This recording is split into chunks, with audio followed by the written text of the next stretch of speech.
ये कहानी रोमांच और फैंटेसी पर बेस्ड एक शानदार स्टोरी है जिसकी स्टोरी लाइन आपको एक एडवेंचर सफर पर ले जाएगी। So hello everyone, Kanchan here, let's begin the story. कहानी की शुरुआत होती है और हमें अंतरिक्ष के क्षेत्र में हो रहे डेवलपमेंट को दिखाया जाता है कि कैसे ह्यूमन सिविलाइजेशन ने अंतरिक्ष के क्षेत्र में काफी महारत हासिल कर ली है। अब हमें 2150 का सीन दिखाया जाता है जहां पर सभी कंट्रीज ने मिलकर एक अल्फा स्पेस स्टेशन बनाया है जहां पर इंसानों के साथ साथ एलियंस भी रहते हैं और वो लोग अपनी टेक्नोलॉजी को इंसानों से शेयर करते हैं। जहाँ पर इंसान और एलियन एक साथ मिलकर रहते हैं, जहाँ पर एलियन की एक प्रजाति नहीं बल्कि सैकड़ों प्रजाति इनके साथ मिलकर काम करती है जो इनसे अपनी टेक्नोलॉजी भी शेयर करती है। ये स्पेस स्टेशन बहुत ज्यादा एडवांस होने के साथ साथ बहुत बड़ा भी है। अब क्योंकि ये स्पेस स्टेशन बहुत ज्यादा बड़ा है इसलिए अर्थ की ग्रेविटी की वजह से ये अर्थ से टकरा ना जाए, इसलिए एलियंस और इंसान मिलकर इस स्पेस स्टेशन को अर्थ से बहुत दूर ले जाने लगते हैं। वहीं इस स्पेस स्टेशन की खूबसूरती की बात की जाए तो यहाँ पर इंसान, पेड़ पौधे, तालाब हर कुछ मौजूद होता है और यहाँ पर अलग अलग प्रजाति के एलियंस भी होते हैं जो यहाँ पर सरवाइव कर रहे होते हैं। और ऐसे करते हुए 600 साल बीत जाते हैं और अब हमें एक खूबसूरत प्लेनेट न्यूलिस को दिखाया जाता है जो बहुत ज्यादा खूबसूरत होता है। जहाँ पर रहने वाले एलियंस को पर्ल कहा जाता है और यहाँ पर बहुत ज्यादा पर्ल का उत्पादन होता है। एक्चुअल में इस प्लैनेट में हर तरह की खुशियाँ होती हैं, सभी लोग अपनी जिंदगी को खुशी से गुजार रहे होते हैं और इनके पास एक ऐसा क्रिएचर होता है जो एक विशेष प्रकार का पर्ल खाता है जिसके बदले में वो बहुत सारे पर्ल पैदा करता है। और ये पर्ल कोई मामूली चीज नहीं है बल्कि बेशकीमती है, जिसके बाद ये सबसे पहले उस पर्ल को अपने देवता को समर्पित करते हैं क्योंकि उनका मानना है कि उन्होंने उन्हें इतना खूबसूरत बनाया है और इतना खूबसूरत प्लेनेट दिया है जहाँ पर किसी भी चीज की कोई कमी नहीं होती है। लेकिन एक दिन अचानक उनके प्लेनेट में बहुत सारे स्पेसशिप क्रैश होने लगते हैं।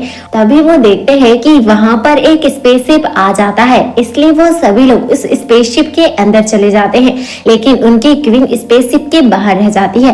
तभी वहां पर एक बहुत बड़ा ब्लास्ट होता है जिस ब्लास्ट में उनकी क्वीन मारी जाती है। ब्लास्ट होने से पहले क्वीन एक टेलीपैथिक मैसेज भेजती है और वो मैसेज पूरे यूनिवर्स में फैल जाता है।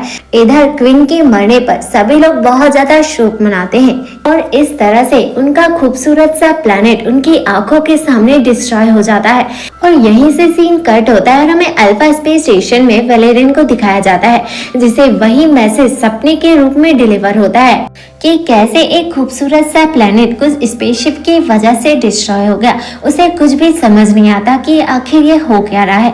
एक्चुअल में ये वही टेलीपैथिक मैसेज होता है जिसे क्वीन ने मरने से पहले यूनिवर्स में भेजा था। अब वैलेरियन वही का एक सोल्जर होता है जिसे ये सपना आता है।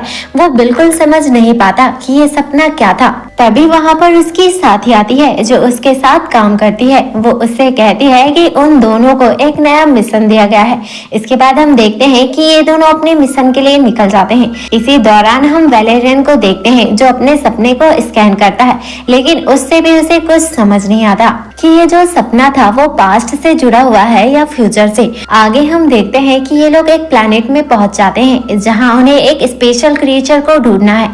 इस क्रिएचर की मार्केट वैल्यू बहुत ज्यादा होती है क्योंकि ये वही स्पेशल क्रिएचर है जिसे हमने मूवी के स्टार्टिंग में देखा था जो मोतियों को पैदा कर सकता था। और जब ये दोनों उस प्लैनेट में पहुंचते हैं तो देखते हैं कि ये प्लैनेट पूरी तरह से बंजर होता है जहां पर आसपास कोई भी दिखाई नहीं देता। दरअसल इस दुनिया की जो ब्लैक मार्केट होती है वो एक्चुअल में हिडन होती है, यानी कि एक छुपी हुई दुनिया होती है। तभी वहाँ पर एक लड़का आता है और उन्हें बताता है कि अगर तुम्हें उस ब्लैक मार्केट तक पहुँचना है तो तुम्हें स्पेशल ग्लासेस वाले इस स्पेशल हेलमेट को पहनना होगा। इसके बाद हम देखते हैं कि वो लोग टेलीपोर्ट होके उसी दुनिया में पहुँच जाते हैं जहाँ पर अलग अलग प्रकार के एलियंस होते हैं और वो मार्केट काफी ज्यादा बड़ा होता है जहाँ पर उसी क्रिएचर की बहुत बड़ी डील होनी थी जो पर्ल पैदा करता था।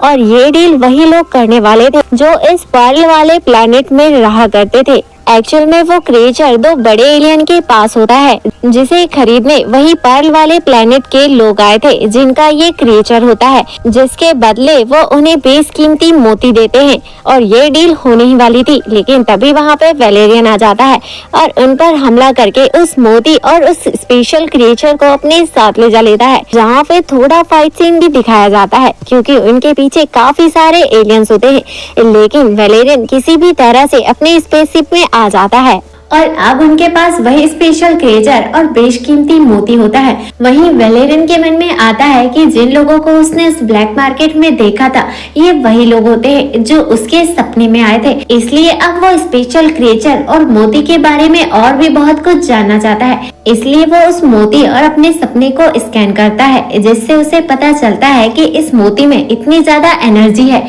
जितनी उसके स्पेसशिप में भी नहीं है।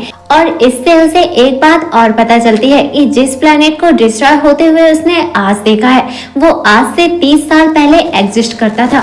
यानी कि आज जो उसने सपना देखा था वो आज से 30 साल पहले भेजा गया था। और अब वेलेरियन उस प्लैनेट के बारे में बहुत कुछ जानना चाहता है, लेकिन उसे उसका एक्सेस नहीं मिलता, क्योंकि उसके सीनियर्स ने उस इंफॉर्मेशन को हिडन करके रखा होता है। अब हम देखते हैं कि ये दोनों अपने अल्फा स्पेस स्टेशन में पहुंच जाते हैं, जहां पर कई प्रकार के एलियंस होते हैं। ये स्पेस स्टेशन काफी ज्यादा बड़ा होता है।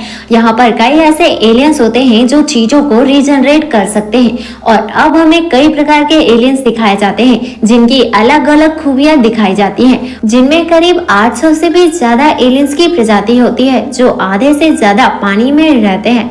आगे हम देखते हैं कि वेलेरियन और उसकी दोस्त उसके कमांडर के पास आते हैं, जिनके कुछ पर्सनल रोबोट्स भी होते हैं, जो अपने कमांडर के कहने पर कुछ भी कर सकते हैं। अब कमांडर वेलेरियन को बताते हैं कि हमारे स्पेस स्टेशन के बीचों बीच एक रेड जोन एरिया है, जहां पर मैंने कुछ लोगों को इन्वेस्टिगेशन करने के लिए भेजा था, लेकिन वो आज तक लौट कर नहीं आए। और इस रेड जोन एरिया में आखिर क्या चल रहा है, इसके बारे में किसी को भी कुछ नहीं पता है। इसलिए अब तुम्हारा अगला मिशन ये है कि तुम्हें इस रेड जोन एरिया के बारे में सब कुछ पता करना होगा।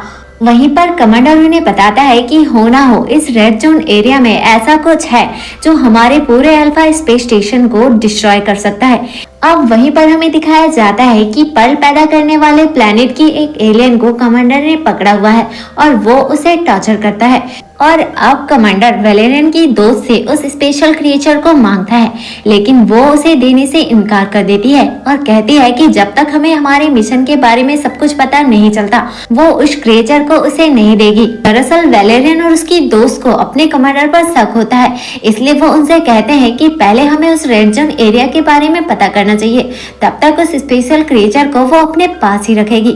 आगे हमें दिखाया जाता है कि इसके बाद एक बड़ी सी मीटिंग होती है, जहाँ पर अलग अलग प्रकार के एलियंस उस मीटिंग में शामिल होते हैं।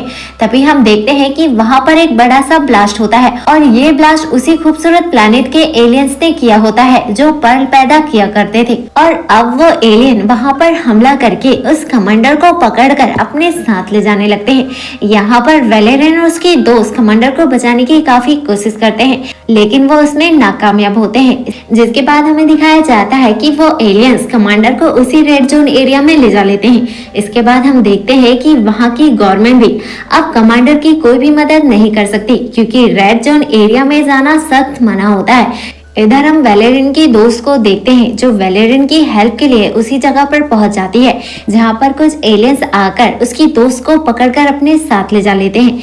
इधर हम वेलेरियन को देखते हैं, जो अपनी दोस्त को बचाने की पूरी कोशिश कर रहा होता है, क्योंकि वो किसी भी कीमत में अपनी दोस्त को बचाना चाहता था। वहीं पर अल्फा गवर्नमेंट को भी ये बात पता चल जाती है कि वेलेरियन की दोस्त को एलियंस ने पकड़ लिया है, लेकिन चाहकर भी वो उनकी मदद नहीं कर पाते, क्योंकि रेड जोन एरिया में किसी का भी जाना वर्जित होता है। वहीं वेलेरियन अपनी दोस्त को बचाने के लिए एक ऐसी लड़की से मिलता है जो किसी का भी रूप धारण कर सकती है और किसी के भी शरीर में एंटर कर सकती है और उसका ही रूप धारण कर सकती है। इसके बाद हम देखते हैं कि वो लड़की वेलेरियन के शरीर में घुस जाती है और वैसे ही एलियन बन जाती है, जैसे एलियन ने वेलेरियन की दोस्त को किडनैप किया होता है। इसके बाद हम देखते हैं कि ये लोग उसी जगह पर पहुंच जाते हैं जहां पर वेलेरियन की दोस्त को किडनैप करके रखा होता है और हम देखते हैं कि वहां पर बहुत सारे इसके ही जैसे एलियन होते हैं। अब वो सारे एलियन इन्हें नहीं पहचान पाते क्योंकि उनका रूप बिल्कुल सेम उनके जैसे ही दिख रहा होता है। इसके बाद दिखाया जाता है कि वहाँ का किंग वैलेरियन की दोस्त को अपना खाना बनाने वाला होता है। तभी वैलेरियन उस पर अटैक करके अपनी दोस्त को बचा लेता है। इसके बाद हम देखते हैं कि वो वहाँ से निकलने लगते हैं, लेकिन वो एलियन इन पर अटैक कर देते हैं, जिसकी वजह से इनकी जो साथी एलियन होती है जो अलग अलग रूप बदल सकती थी वो यहाँ पर मारी जाती है। लेकिन अब वैलेरियन ने अपनी दोस्त को बचा लिया होता है। इसके बाद ये आगे निकलने लगते हैं। तभी वहाँ पर एक बड़ी सी सील दिखाई देती है जहाँ से एक एलियन बाहर आती है और ये वही एलियन होती है जहाँ पर पर्ल पैदा होते थे।